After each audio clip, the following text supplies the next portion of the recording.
La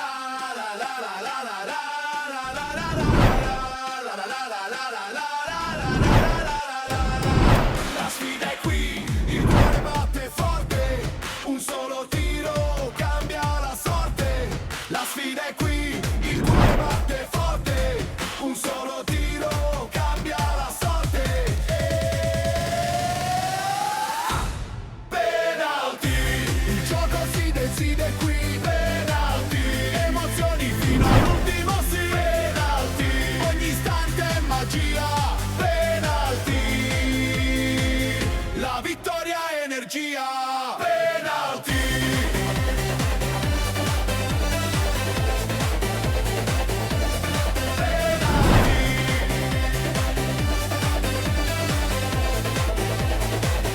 La vittoria è energia.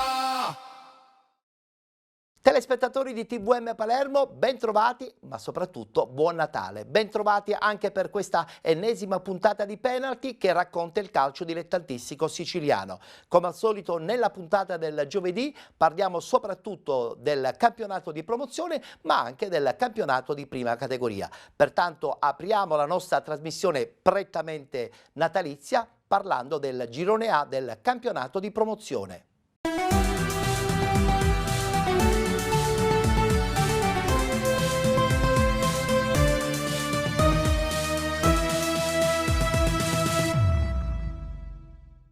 Domenica 21 si è giocata l'ultima giornata per quanto riguarda il girone d'andata, guardiamo subito i risultati di domenica.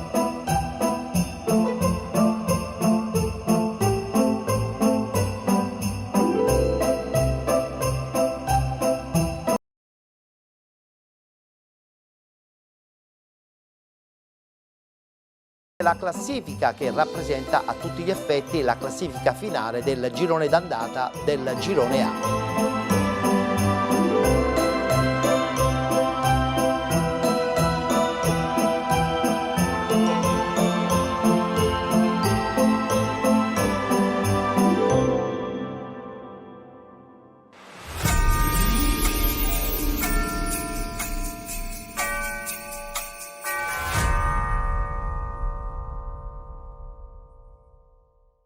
Oggi abbiamo incontrato una squadra forse con la media di età più bassa del girone, una squadra bella, viva, una squadra che ci ha messo in seria difficoltà e questo punto va accettato con umiltà perché potevano essere zero, perché credo che ai punti il Fulgatore avrebbe meritato qualcosa in più.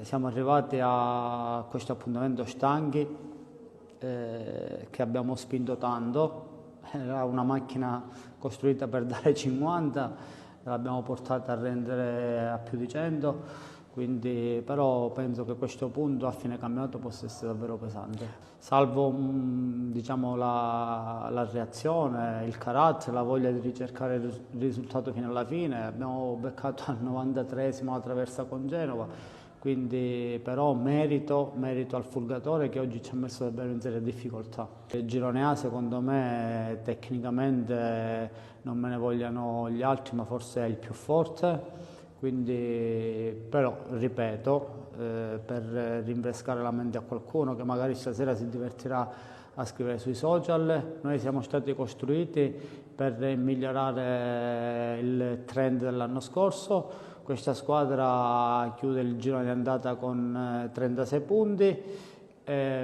lo chiude da prima della classe, lo chiude avendo portato tantissima gente allo stadio, abbiamo riacceso l'entusiasmo della città di Aragona e questo era l'obiettivo primario e ci siamo riusciti bene.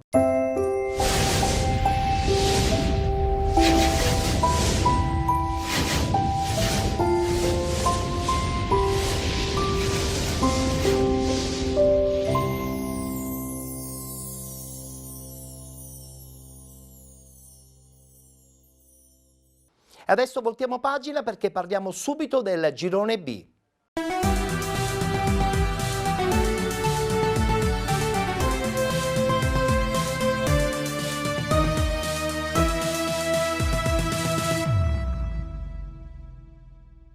Anche qui ultima giornata d'andata, questi i risultati.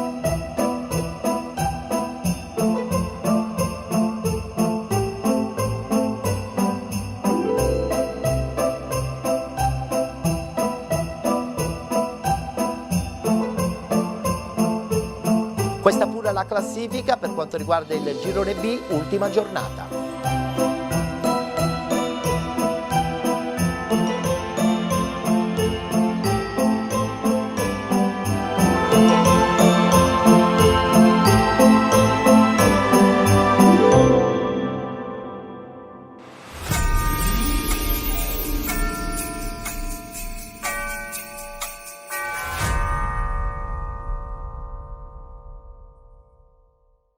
Il Torregrotta chiude il proprio anno sul nuovo manto del Pietro Cangemi, fresco di inaugurazione ufficiale, cerimonia che ha visto anche la presenza in settimana del noto giornalista Gianluca Di Marzio. Per la formazione di mister Giannicola Giunta l'occasione è ghiotta, rilanciarsi in zona playoff dopo il pareggio a reti bianche sul campo del Gangi. Di fronte c'è il comprensore del Tindari, formazione attualmente attardata in 12ª posizione, ma reduce dal pari interno per 2-2 contro la nuova rinascita. Un segnale positivo con voglia di riscatto adesso per la formazione ospite. Mister Giannicola Giunta si affida a Raimondi dal primo minuto, insieme a lui Arigò, Giordano, Leo, Ferlazzo, Battaglia, Mondo, Zirilli, Sciliberto, Isgrò e Cannistrà. Rispondono gli ospiti con Dagati, Spinella, Donzi, Biondo, Zuccarelli, Rozvievic, Mastriani, Sidoti, Cangemi, Castellino e Ricciardello. Inizia la partita e inizia subito con un episodio. Il Torregrotta trova il gol del vantaggio, azione infinita, doppia deviazione, quella di un difensore, libera Cannistrà che in girata fa 1-0 dopo 10 minuti avanti rossoblu, ma non rimane a guardare il comprensore del Tindari, tutt'altro. Il pallone per Cangemi che si inventa un gol meraviglioso, scarta l'avversario e col destro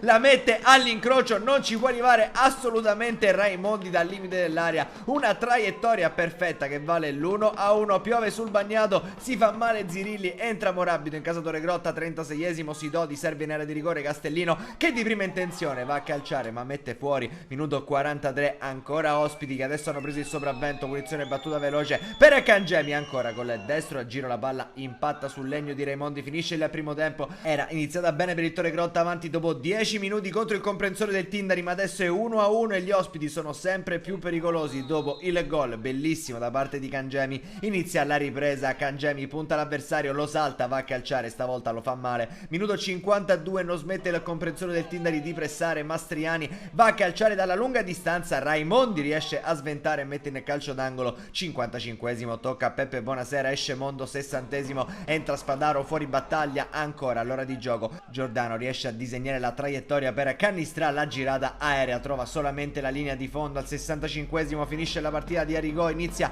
quella di Guerrera. 68esimo, comprensore del Tindari con Mastriani che riceve il pallone fuori area, se la sistema per la conclusione, questa viene toccata da Raimondi in calcio d'angolo. 72esimo, il comprensore del Tindari aggredisce con Rojcevic che recupera il pallone a sinistra, prova a mettere il cross, la difesa allontana, la recupera Mastriani, ancora in zona conclusione, il sinistro ribattuto, arriva la chance giusta per Spinella che fa 1-2, è un gol però rocambolesco che sa di beffa per il Torregrotta. 75esimo, la rimessa di Ferlazzo per Isgrò, il pallone crossato in area, la palla viene rinviata dalla difesa, arriva Morabito, se la sistema, la calcia però alta. Al 77esimo il Torregrotta si butta in avanti, vuole il pareggio, Sciliberto per Isgrò, il filtrante nel corridoio per Cannistrà che difende il possesso, va a calciare, la difesa della porta di Dagati è quella giusta. Minuto 85, punizione di Giordano, messa ancora fuori, il pallone per Spadaro che la rimette dentro, azione anche questa confusa, sembra molto simile a quella dell'avvantaggio del comprensorio ma termina con il pallone sul fondo. Minuto 89, rimessa alla sponda di Leo per Guerrera, il pallone in area di rigore, c'è un contatto, si protesta ma si prosegue anche per il direttore di gara, annulla, valgono infatti le lamentele del Torregrotta. Rivediamo però a rallenti, più di un dubbio per questo intervento. Al 90esimo il comprensore del Tindari sul ribaltamento di fronte con Cangemi che si invola, va a sterzare, cerca di freddare Raimondi e lo fa per il definitivo 3-1. Termina infatti così al Pietro Cangemi. Tra le proteste del Torregrotta, Isgrò in particolare parla col direttore di gara ma non c'è più nulla da fare. 1-3 per il comprensore del Tindari, finisce così l'anno della formazione rossoblù.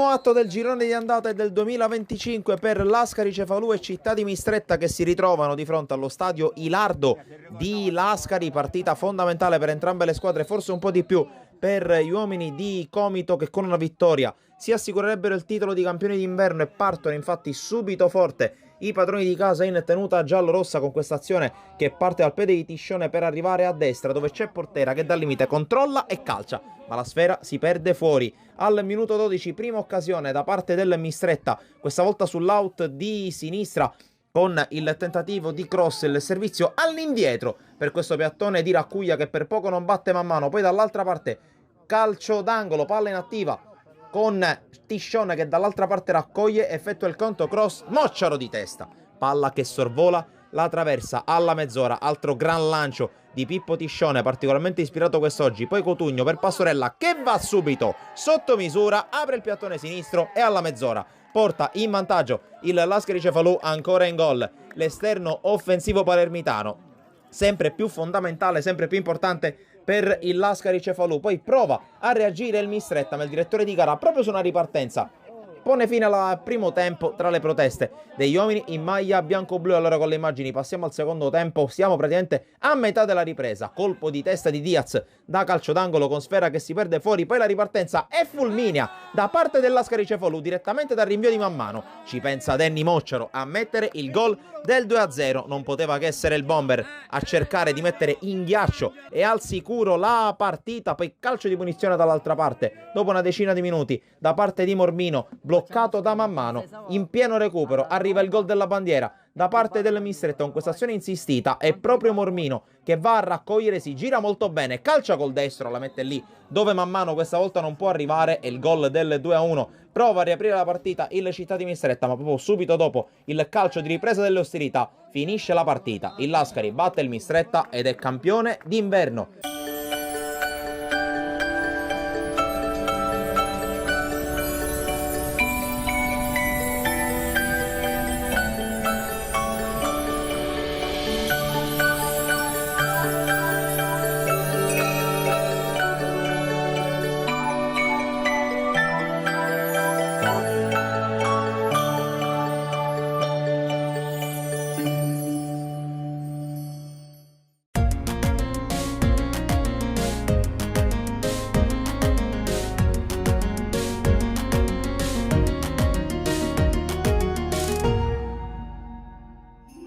Parliamo adesso del girone C, anche qui si è giocata l'ultima giornata di andata, subito la schermata dei risultati.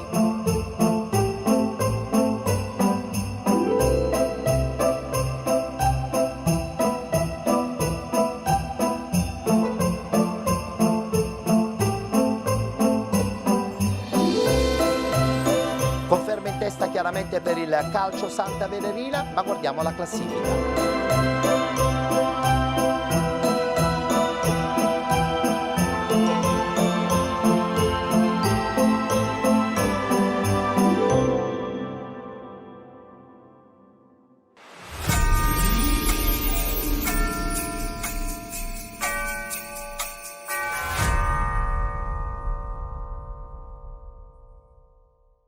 Nella riproposizione di una doppia sfida di Coppa Italia Thrilling, il Bronte conosce la quarta sconfitta stagionale in campionato, la seconda in casa, e chiude l'andata ad un punto di distacco dalla zona playoff.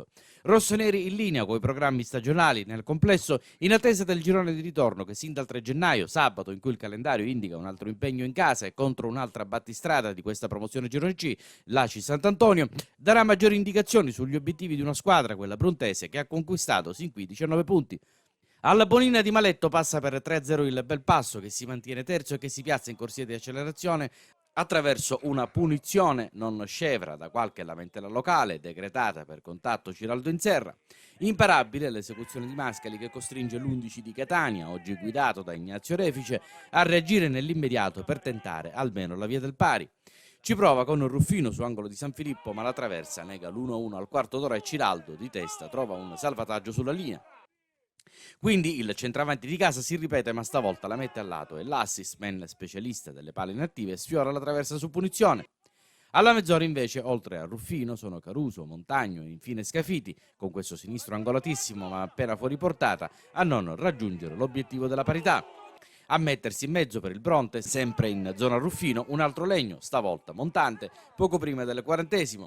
Il tutto a coronamento di un lavoro abbastanza dinamico dei centrocampisti e degli esterni a destra che ideano una soluzione anche sui titoli di coda del primo tempo, qui per merito di Reale, che però non impensierisce di tanto la rosa.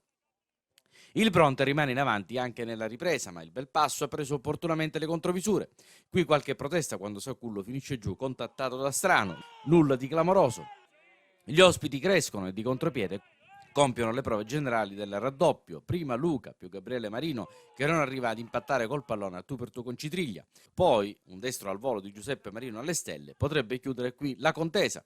Il risultato comunque rimane in bilico e dall'altro lato c'è qualcosa di interessante dalle parti di Sacullo, ma i rossoneri sembrano avere perso lo smalto del primo tempo e in concreto l'unica clamorosa palla gol è in questa girata aerea dell'attaccante su preciso cross da destra di Caruso. Occasione che sancisce di fatto un tabellino vuoto per quest'ultima del 2025 in casa Bronte. Fatale a 10 dalla fine questa palla di D'Aquino, lavorata a sinistra con dribbling e contatto di rischio connesso alle cause di un altro contropiede del Belpasso, palla sulla quale si avventa Cucinotta lanciando Giuseppe Marino sulla via del raddoppio. Gli ospiti blindano il risultato così e anzi arrotondano con lo stesso autore dello 0-2 nemmeno 2 minuti più tardi. Il tutto mentre Orefice si sta giocando le carte Piazza, Meli e Strace dalla panchina per salvare il salvabile. A chiudere la cronaca sullo 0-3 questa paratona di Citriglia che stavolta la vince sul doppiettista e dall'altro lato questo cross insidioso di San Filippo che finisce sul fondo e dà così l'arrivederci a tutti al 2026.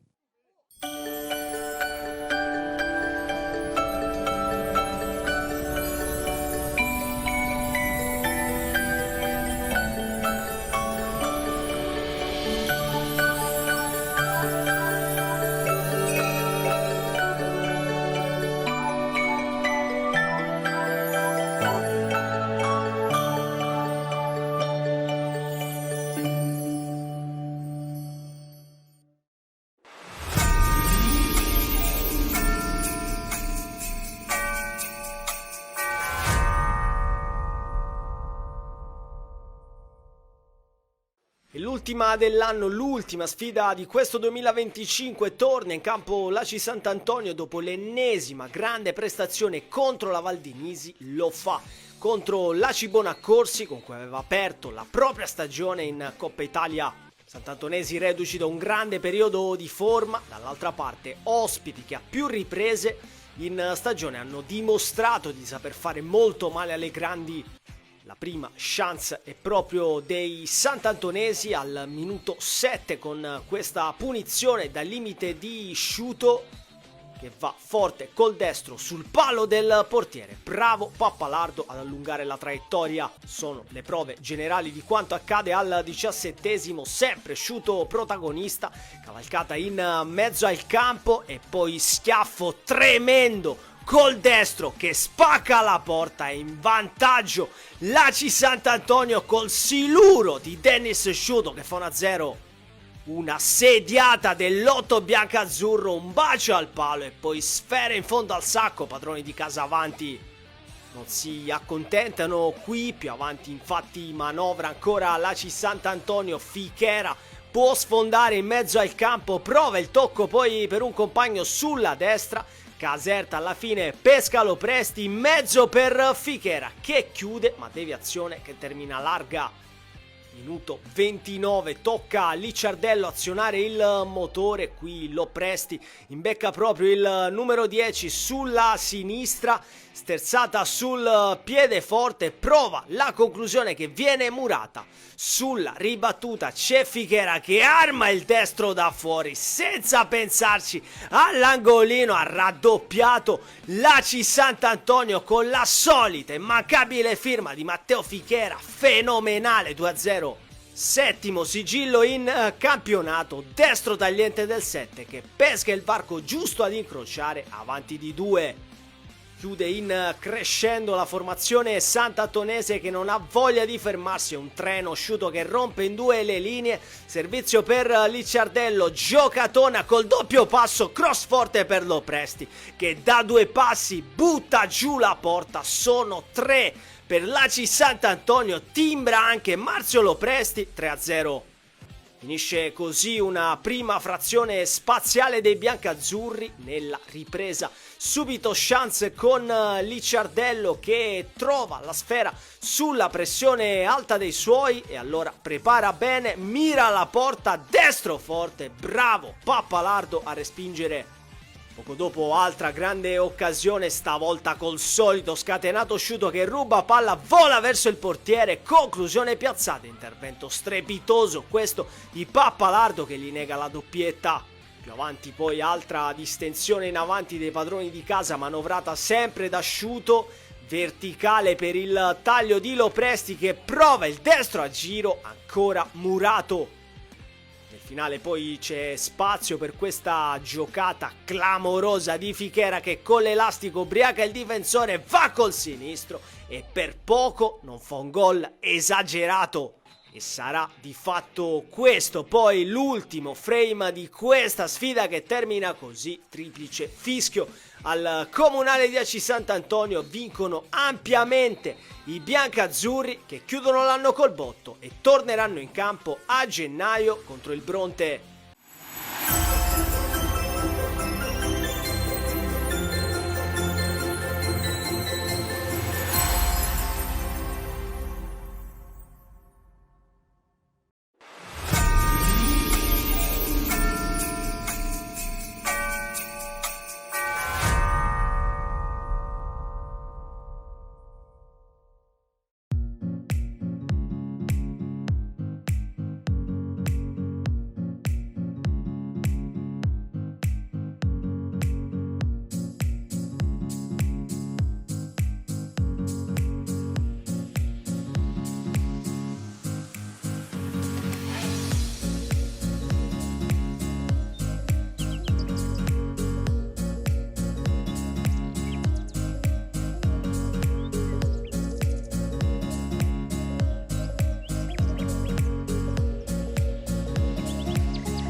Caccia al record, caccia al girone d'andata perfetto, condito da sole vittorie. Il Santa Venerina deve superare il Mister Bianco, squadra in lotta per la salvezza per conquistare un traguardo mai raggiunto da nessuno in Sicilia. Partenza sprint dei padroni di casa, Daniele Scapellato recupera palla a centrocampo e allarga subito a destra per De Leonardis, ha spazio per spingere il numero 9.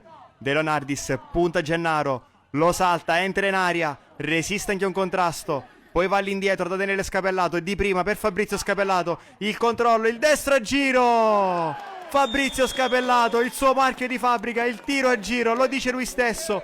1, 2, 3, 4, quarto gol in campionato, si sblocca il punteggio il Vincenzo Grasso. Sinatra batte corto un corner per Basile, scambiano i due, ancora Sinatra, in aria Sinatra, va sul destro, prova la conclusione, fuori bersaglio. Il Mister Bianco cresce col passare dei minuti, Trombetta si isola in 1 contro 1, fermato qui da Bonaccorso. Ancora Trombetta, lotta con Bonaccorso, grande duello fisico. Trombetta fa passare per Valenti, Valenti col destro, gran parata di Boallegue. Ancora ospiti minacciosi, Costanzo raccoglie questa palla vagante, poi resiste alla carica di Lopez, si gira e scarica su Valenti, Valenti ci prova col sinistro, ancora Boallegue attento, poi Bonaccorso anticipa Trombetta. Trombetta all'indietro da Toro, si fa vedere sulla 3/4 Copia, visto e servito, Copia si gira, imbuca per Valenti, il controllo, il tiro dal limite, respinge Boallegue. Il secondo tempo si apre sotto una pioggia battente, Costanzo per Copia, capisce tutto Basile che fa ripartire il contropiede di Daniele Scapellato, allarga per Sinatra, si distende il Santa Venerina, Sinatra per Carbonaro, Carbonaro dalla sinistra, di nuovo in mezzo per Sinatra, Sinatra prova il sinistro, respinge Leone, arriva De Leonardis, troppo facile per lui, Francesco De Leonardis, quinto gol in campionato, 2-0. Gli ospiti accusano il colpo e perdono un altro pallone sanguinoso a centrocampo. Basile, tracciante per Sinatra, lo stop, poi l'assist per Carbonaro, Carbonaro con la punta, Nino Carbonaro, mancava il gol da 3 partite, 1-2 terribile del Santa Venerina, 3 passaggi per segnare il 3-0, 11 in campionato per il numero 7. Copia, allarga a destra per Trombetta, ennesimo duello con Bonaccorso, il cross di Trombetta, esce Boallegue che ci mette un pugno, la palla si impenna, poi finisce tra i piedi di Valenti che calcia al volo, respinge Gulli, poi l'acrobazia di Costanzo che sbaglia da pochi passi. Angolo per il Mister Bianco, lo batte Ronzisvalle, in mezzo per lo stacco di Valenti, strepitoso Boallegue che gli dice ancora di no. Primi cambi per Mister Calvaruso, fuori De Leonardis, dentro Crisiglione e fuori Daniele Scapellato, dentro Pisasale. 71esimo, Costanzo, palla al piede, fermato ancora dal solito Basile, che avanza nel cerchio di centrocampo, poi verticalizza subito per Crisiglione. Crisiglione va all'1 contro 1 con Gennaro, Crisiglione va col destro direttamente in porta, beffa Leone, salvo Crisiglione, da poco entrato subito a segno, sesto centro in campionato per lui. Terzo cambio per il Santa Venerina, fuori Fabrizio Scapellato e debutta in maglia rosso-giallo-blu per Fabio Mongelli. Lopez con le mani per Sinatra, vince il duello con Valenti, il cross per Mongelli di testa, che da pochi passi batte Leone, bagna subito il debutto con un gol, Fabio Mongelli. Ormai c'è solo una squadra in campo, Sinatra riesce a girarsi, centrale per Mongelli, di prima per Basile, si allarga Carbonaro, servito il numero 7, Carbonaro contro Trombetta, torna indietro e ricomincia da Basile, grande cross di prima intenzione per lo stacco di Mongelli, non c'era il miglior modo di presentarsi, una doppietta per il numero 99, 6-0. Un altro grande successo è arrivato contro un Mister Bianco che ha fatto una buona partita fino al 2-0 per poi crollare di schianto sotto i colpi dell'attacco rosso-giallo-blu. Una vittoria non solo importante per la classifica, ma che segna un record. Solo vittorie, 13 su 13. Non era mai successo ad una squadra siciliana dal campionato promozione in su. Il Santa Venerina termina il girone d'andata col titolo di campione d'inverno dopo 3 mesi esaltanti. Ma fin qui nulla è stato conquistato.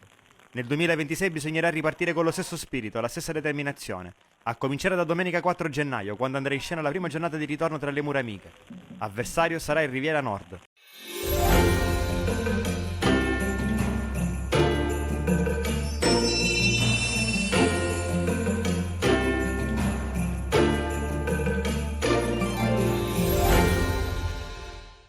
E chiudiamo lo spazio con il campionato di promozione parlando soprattutto del girone D.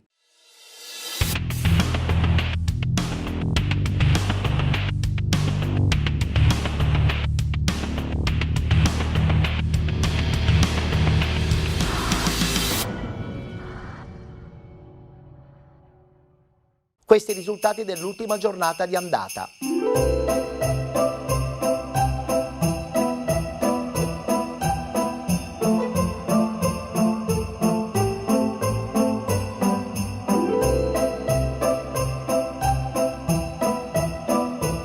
Guardiamo anche la classifica.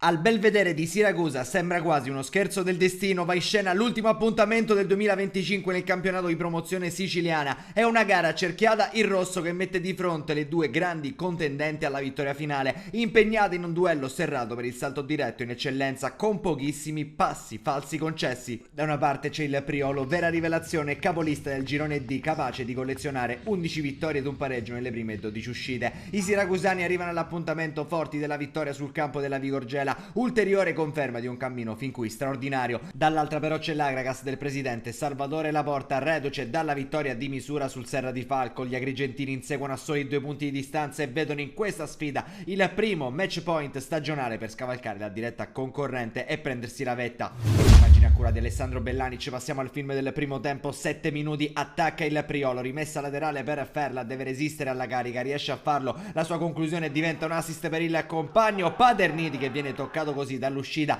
di Cagnina. Per il direttore di gara l'intervento vale la massima punizione, calcio di rigore, può cambiare subito il volto della gara. Dal dischetto Ferla spiazza Cagnina, fa 1-0, il Priolo è avanti. 11esimo, l'Agragas cerca la reazione con il calcio d'angolo di Giama sul primo palo, deviazione di Ferla che per poco non la manda nella propria rete e pareggia il conto. Al 17esimo ancora Agragas, stavolta la sfera termina Gambino, l'appoggio è per Giama, va a calciare direttamente sul fondo. Minuto 27, calcio di punizione per l'Agragas, non ci va Giama, è una notizia, ci va Gatto, il pallone insidioso, il portiere però lo abbranca. Minuto 40, Giama ancora su calcio d'angolo, il suo sinistro disegna parabole complicatissime, respinge Lumia. Finisce il primo tempo 1-0, Priolo fino a questo momento decide il gol di Ferla su calcio di rigore. Passiamo allora al finito della ripresa al 53esimo, subito l'Agragas squillo su calcio di punizione di Giama dai 16 metri, però sbaglia la traiettoria. Minuto 56, entra Vitelli per Gambino, un Agragas sempre comunque offensivo. 60esimo, cross dalla sinistra di Lanza per Ferla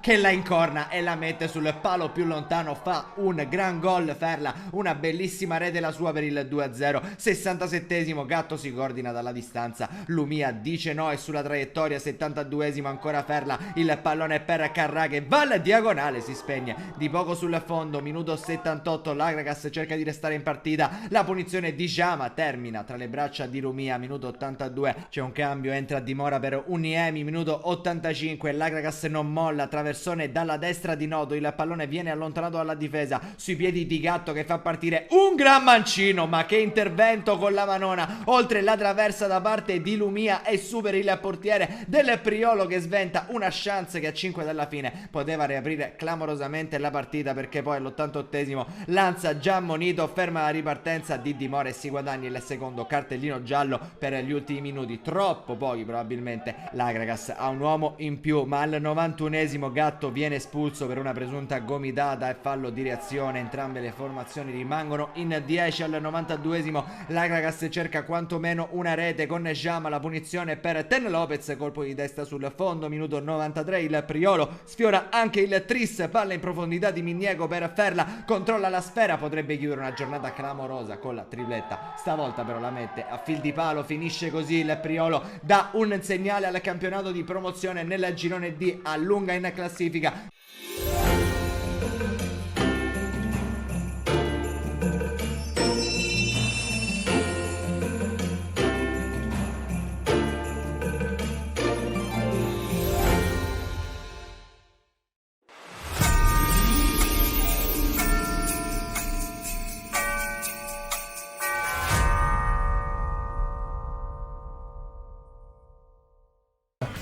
Era una partita che avevamo tutto da perdere, quindi però loro l'hanno resa sicuramente i ragazzi più facile con l'atteggiamento che hanno avuto, con l'approccio, quindi anche loro ci tenevano a fare bene e si è visto subito dai primi minuti, quindi hanno avuto un grande approccio.